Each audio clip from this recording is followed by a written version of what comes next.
বন্ধুরা, খবর অনেক ভয়াবহ। ও যে আগুন জ্বলের যেটা, এটা বাহরাইন। এটা ইরানের হামলায় বাহরাইন আমেরিকার নৌসেনা ঘাঁটি খবর মতো যাওয়াকে জানা গেছে যাতে ধ্বংস করে দিছে। বন্ধুরা, খবর আরো খারাপ যে ইরানের উপরে ইসরায়েলে হামলা করছে একটা হোস্টেল।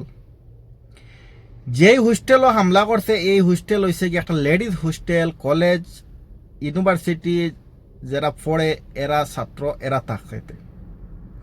তো খবর মতো জানা গেছে যাতে যে 40 জনের কাছাকাছি মানুষ মারা গেছেন, ছাত্র মারা গেছে, আরো গাইলা হয়েছ।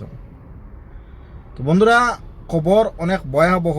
আরে খবর শোনা গেলার যাতে যে আমেরিকার যে যুদ্ধ জাহাজ যেটা আছে কয়েকটা নিয়ে ফেলাইয়া রাখা হয়েছে ইরানের সাইডে দিয়া।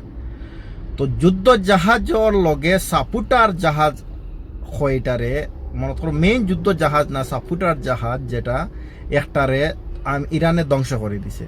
এটা ইরানের তরফ থেকে খবর আইছে। তো বন্ধুরা, দোয়া করো যাতে যে এই যুদ্ধটা জলদি শেষ হয়ে যাক, না হইলে আমরার দেশও অনেক ভয়াবহ লোকসান হইব। কারণ ইরানের সমুদ্র পথে দিয়া আমরার দেশের তেল সম্পূর্ণ এক্সপোর্ট যেগুলো আছে সব যাতায়াত। এখন ইরানে যদি এই পথ বন্ধ করিলায় তাহলে আমরার বেশিরভাগ আমরার জিনিসপত্রর দাম বাড়িয়ে দিব। তেলের দাম বাড়ি গেলে সব জিনিসের দাম অটোমেটিক বাড়ি যায়।